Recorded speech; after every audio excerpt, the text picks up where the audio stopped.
ang ngalan igsoon nga gihatag gikan sa langit dili Jesus kundili Yeshua. Nganong Yeshua man elder? Sa gikaingon ko na ang porma sa ngalan sa Hebrehanon kung wadili iya adunay El. Unsa man ang meaning sa Yeshua? Ang meaning sa Yeshua is si Yahweh ang magaluwas. So ang ngalan nga Jesus, unsa may meaning sa ngalan nga Jesus? Dinhi igsoon sa maong nga libro atong basahon para atong mabasa dinhi sa Dictionary of Christian Lore and Legend by Professor G.C.G. Mitford. Nag-ingon siya, it is known that the Greek name ending with sus or is-eos, is-eos, and is-ous.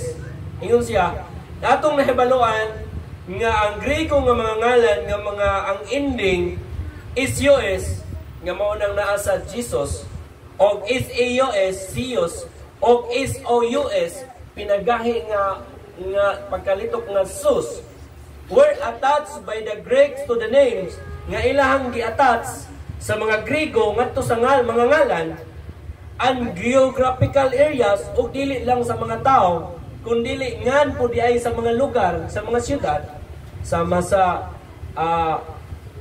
Tarsus, okay, gi-attach nila and geographical areas as means to give honor to their supreme deity nga si Zeus. Usa di ay ang mga ngalan di ay nga adunay sus sa tumoy is-eos o is-ous ilahang gi-attach sa ngalan sa tao o ngalan sa lugar aron sa pagpasidungo sa ngalan nga Zeus.